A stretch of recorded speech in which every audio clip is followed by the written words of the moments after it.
এই প্রশ্নটি অনেক মেয়েদের জন্য খুব গুরুত্বপূর্ণ। একবার রমজান মাসে সম্ভবত সারা রাত আমাদের বাসায় রমজানের সবাই সাধারণত জেগে থাকে সারা রাত রমজান মাসে।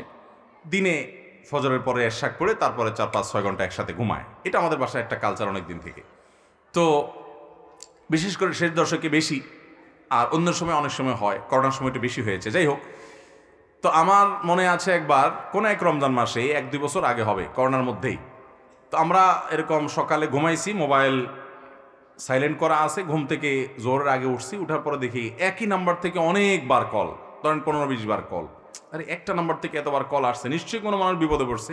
কল ব্যাক করলাম, দেখি ওই পাশ থেকে এক ভদ্র মহিলা বলতেছে, হুজুর আমার একটা ইমার্জেন্সি মাসালা, সেজন্য আপনাকে আমি বারবার বিরক্ত করতেছি। আমরা হ্যাঁ বোন, এটা বুঝতে পারছি আমি, ইমার্জেন্সি না হলে এতবার কল দেয় মানুষকে মানুষ, বলেন তাড়াতাড়ি বলেন। তখন ওই পাশ থেকে ভদ্র মহিলা স্বামীর পকেট থেকে স্বামীকে না জানায় টাকা নিতে পারবেন কিনা, এই প্রশ্নটাই। আমি বললাম এটা ইমার্জেন্সি মাসালা হলো আপনার, এতবার কল দিছেন, আমি তোমার সাথে কোনো বিপদ হয়ে গেছে। আমার ওয়াইফকে যখন বললাম দেখো এটা বলে ইমার্জেন্সি মাসালা, তখন আমার ওয়াইফ ভদ্রমহিলা আমারে বলল, তুমিও তো বুঝো না, আসলে বেচারির জন্য ওইটাই হয়তো ইমার্জেন্সি। সে হয়তো তার বখিল স্বামীর পকেটে কোনোদিন টাকা পায় না, আজকেই হয়তো জীবনের প্রথম চান্স পাইছে। অতএব এটা তার জন্য এই মুহূর্তে জানা জরুরি। তুমি তোমার জায়গা থেকে সবকিছু হিসাব করলে তো হবে না, ওই বেচারের জন্য ওইটা ইমার্জেন্সি ছিল হয়তো বা। আমি বললাম ঠিক তো, আমি তো এইভাবে চিন্তা করিনি, হতে পারে। তো যাই হোক, এই প্রশ্নের উত্তর হলো, মেয়েরা স্বামীর পকেট থেকে টাকা নিতে পারবে, এটা জায়েজ হবে তখন যদি স্বামী স্ত্রীর মধ্যকার এই বোঝাপড়া থাকে যে স্বামী জানে তার স্ত্রী দায়িত্বশীল, তার সংসারের প্রয়োজনে খরচ করে, বা তিনি যেখানে খরচ করেন সেই খরচের ব্যাপারে স্বামীর আপত্তি থাকে না। এরকম অনেক স্বামী স্ত্রীর মধ্যে বোঝাপড়া আছে না নাই? অনেকে আছেন যে হ্যাঁ, তার মানিব্যাগ থেকে তার স্ত্রী নিয়ে ভিখারিকে দিচ্ছেন, বাসার কোনো বাজার সদায় অনলাইনে অর্ডার করেছেন, সেটা টাকা দিচ্ছেন।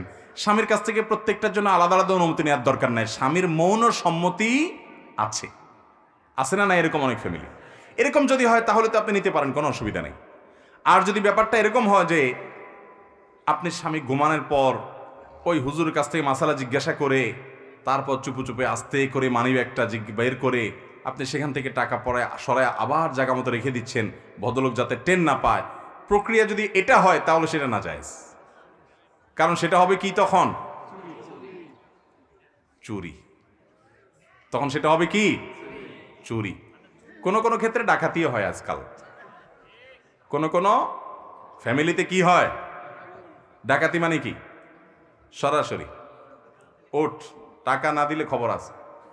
যাই হোক, স্বামী স্ত্রীর মধ্যকার যে খুনসুটি তাদের মধ্যকার যে আপনার কি বলে এটাকে, যে তাদের মধ্যকার যে ভালোবাসার একটা সম্পর্ক আছে, সেই সম্পর্কের কারণে একে অন্যের প্রতি যে আবদারের সম্পর্ক আছে, সে আবদারের সম্পর্কের কারণে আপনার নিল, স্বামী কিছু মনে করে না, হাসাহাসির মধ্যে নিল, এটাতে কোনো অসুবিধা। কিন্তু ওই যে চুরি করে করে সরাচ্ছেন, সেটা কিনা জায়েজ? হ্যাঁ, এই চুরি জায়েজ আছে একটা জায়গায়। সেটা কখন?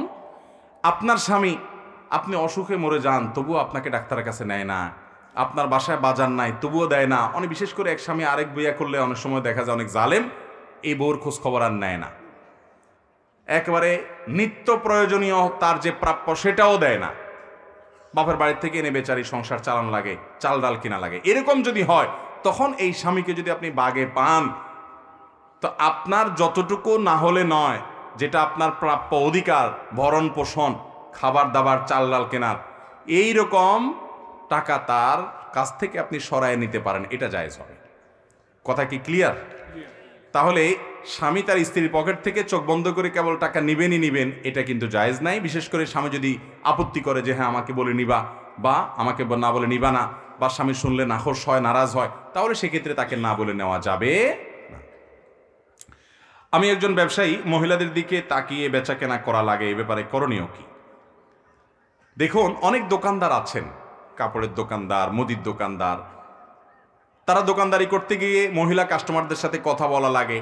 শুধু কথা বললে হয় না, অনেক অনেক মহিলা আছে এমন কপাল পড়া, এমন হতভাগা, এমন বেবুজা, যে তার দিকে দোকানদার, কাস্টমার, দোকানদার, দোকান মালিক বা দোকান কর্মচারী তাকিয়ে তাকে কথা না বললে তিনি অপমান বোধ করেন। এরকম কিছু মহিলা আছে না নাই? যে আমার দিকে তাকায় কথা বলা নাই কেন, তাহলে কি আমার রূপগুণ কম? আজকে তাহলে কি বাসা থেকে আমি মেকআপ একটু কম করে আসলাম, এ ভদ্রলোক কেন তাকাচ্ছে না? এরকম কিছু মহিলা আছে না নাই? এ আল্লাহর বান্দি বুঝে না যে তার দিকে না তাকিয়ে তাকে সম্মান করা হচ্ছে। কারণ তার দিকে তাকিয়ে তাকিয়ে রাস্তায় যত মানুষ তার সৌন্দর্য দেখে, এর বেশিরভাগ মানুষই তার সৌন্দর্য দেখে তাকে নিয়ে মনে মনে জেনা করে। এটাই হলো হাকিকত। এই হাকিকতকে আমাদের নাস্তিক বন্ধুরা, উগ্র সেকুলার বন্ধুরা অস্বীকার করে। তারা বলতে চায় যে হুজুরদের মন মানসিকতাই খারাপ, মহিলা দেখলেই বাজে চিন্তা আসবে এমন কোনো কথা আছে? ওনাদের মনে কোনো বাজে চিন্তা আসে না, তারা হলো এই সমাজের সবচেয়ে ফেরেশতা মানুষ। কি বলেন? আল্লাহ রাব্বুল আলামিন মানুষকে সৃষ্টি করেছেন এভাবে, নারীর প্রতি পুরুষকে, পুরুষের প্রতি নারীকে আকৃষ্ট আল্লাহ তাআলা করেই সৃষ্টি করেছেন। এখন কোনো পুরুষ যদি বলে না কোনো মহিলার প্রতি আমার আকর্ষণ কিছু হয় না, তাহলে এই লোক হয় মিথ্যুক আর না হলে নপুংসক। হয় তার ডাক্তার দেখানো দরকার, আর না হলে কোনো হুজুরের কাছে যাওয়া দরকার, কারণ সে মিথ্যুক। আল্লাহ তাআলা সৃষ্টি করেছেন এভাবে। একজন নারী তার নিজেকে অশ্লীলভাবে প্রদর্শন করবেন, আর আপনারা সবাই থাকে দেখবেন পবিত্র মনে, আপনাদের মনে কোনো খারাপ চিন্তা আসবে না। এটা পাগলের প্রলাপ হতে পারে। এই অবাস্তব কথা যারা বলে তারা পৃথিবীর অশান্তির জন্য সবচেয়ে বেশি দায়ী। নারীদের প্রতি যত পাশবিক নির্যাতন হয়, এর অন্যতম প্রধান কারণ হলো পুরুষ তার চোখের পর্দা করছে না, নারী তার সৌন্দর্যকে রাস্তাঘাটে বিলিয়ে বেড়াচ্ছে, পুরুষকে নানাভাবে তার প্রতি আগ্রহী করে তুলছে। আল্লাহ রাব্বুল আলামিন মানুষের মধ্যে যৌনতাকে এমনভাবে দিয়েছেন, ডক্টর খন্দকার আব্দুল্লাহ জাহাঙ্গীর মহল্লা বলতেন, যৌনতা এটা মানুষের মধ্যে প্রমোটেড বাই আল্লাহ সুবহানাহু ওয়া তাআলা। এটা বাই ডিফল্ট মানুষের মধ্যে দেওয়া আছে, বিল্ট ইন। একটা বিশেষ বয়স আসলে যৌন আকাঙ্ক্ষা প্রচন্ডভাবে জাগ্রত হয়। মানুষ কেন, পশুর মধ্যে হয়। আল্লাহ এভাবে দিয়ে রেখেছেন, যেটা প্রমোটেড আগে থেকে, সেটাকে আর প্রমোশন করতে হয় না বিজ্ঞাপনের নামে, অ্যাডভার্টাইজের নামে, শিক্ষার নামে, বিনোদনের নামে, পেপার পত্রিকার নিউজের নামে, নানাভাবে রিসিপশনের নামে, আপনার বিভিন্ন নামে আপনি নারীর সৌন্দর্যকে, নারীর শরীরকে আপনি আকর্ষণীয় করে, কমনীয় মোহনীয় করে, মানুষকে আকৃষ্ট করে আপনি উপস্থাপন করবেন। তার মানে যৌন আকাঙ্ক্ষা এমনিতেই তার ভিতরে প্রমোটেড আছে, এমনিতে আকাঙ্ক্ষা জেগে থাকে সবার মধ্যে, সেটাকে আরো বেশি জাগ্রত করে তুলবেন। তাহলে একটা গাড়ি 120 কিলোমিটার স্পিডে চলছে, ওইটাকে যদি আরেকটা গাড়ি দিয়ে ধাক্কা দেন, প্রমোটেড জিনিসটাকে আবারও যদি প্রমোশন করার চেষ্টা করেন, দুর্ঘটনা ঘটবে কি ঘটবে না? আজকে সমাজে দুর্ঘটনা ঘটছে, এর মূল কারণ এটা। আপনি বলবেন না পুরুষদের মন ভালো করে ফেললেই সব সমস্যার সমাধান হয়ে যাবে। আমি বিনয়ের সাথে আপনাকে জিজ্ঞাসা করতে চাই, পৃথিবীর কোন দেশে, যে দেশগুলো এই সবকগুলো আপনাদেরকে শিখাচ্ছে, সেই ইউরোপ আমেরিকাতে মেয়েরা সব নিরাপদ হয়ে গেছে? কর্মস্থলে মেয়েদের প্রতি পাশবিক নির্যাতন হয় না? পেপার পত্রিকা এবং জরিপ খুলে দেখেন কি ভয়ঙ্কর চিত্র আছে। বাংলাদেশের একেবারে প্রথম শ্রেণীর একজন প্রকৌশলী, নাম বললে সবাই চিনে যাবেন, আমিও নাম বলবো না, কোন একটা টেলিভিশন প্রোগ্রামের পর তিনি আমার সাথে দেখা হওয়ার পরে কথা প্রসঙ্গ নিয়ে আমাকে বললেন, হুজুর আপনি কি জানেন আমেরিকার মতো দেশে কয়েক সেকেন্ডের জন্য যদি বিদ্যুৎ চলে যায় কোনো জায়গায়, লিফটের মধ্যে থাকা মেয়েদের প্রতি কি পরিমাণ হামলে পড়ে ছেলের, আপনি কি জানেন? এবং বিভিন্ন রেশিও আপনি পত্রপত্রিকাতে, অনলাইনে আপনি ঘাটলে পাবেন যে কর্মস্থলে নারীরা কি পরিমাণ নির্যাতিত, নিগৃহীত।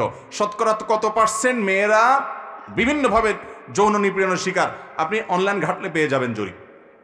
তাহলে বোঝা গেল এই সমস্ত ফালতু কথা, অযৌক্তিক কথা যে পুরুষরা মন ভালো করলেই হয়ে যাবে, মেয়েদের পর্দা করার দরকার নাই। হ্যাঁ, পুরুষদেরকে আল্লাহ নির্দেশ করেছেন তারা তাদের চোখকে নিয়ন্ত্রণ করতে হবে, মনকে নিয়ন্ত্রণ করতে হবে, আবার নারীরা তাদের সৌন্দর্যকে নিয়ন্ত্রণ করতে হবে, প্রদর্শন করবে।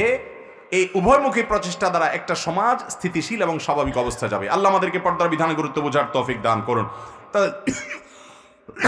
দুঃখিত, যে ব্যবসায়ী দোকানদার ভাই, আপনি দোকানদারি করতে গিয়ে মহিলার দিকে তাকায় কথা বলা লাগতেছে, না বললে মাইন্ড করতেছে, আপনি এই জন্য ওই তার মাইন্ডের কারণে আপনি চোখের জেনা করবেন না।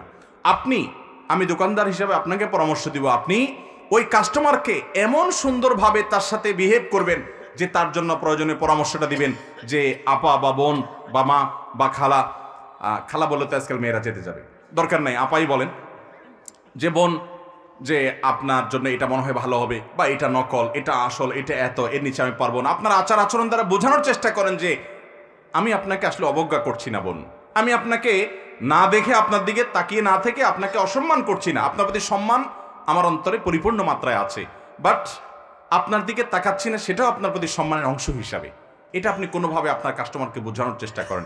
এরপরে যদি কোনো কপাল পড়া কাস্টমার আপনাকে না বুঝে, ভুল বুঝে আপনার দোকানে না আসে, আপনাকে মনে করে আপনি তাকে অবজ্ঞা করেছেন, তাহলে ওই কপাল পড়া কাস্টমারের টাকার আপনার দরকার নাই ইনশাআল্লাহ। তারপরও চোখের গুনাহ থেকে বাঁচার চেষ্টা করতে হবে।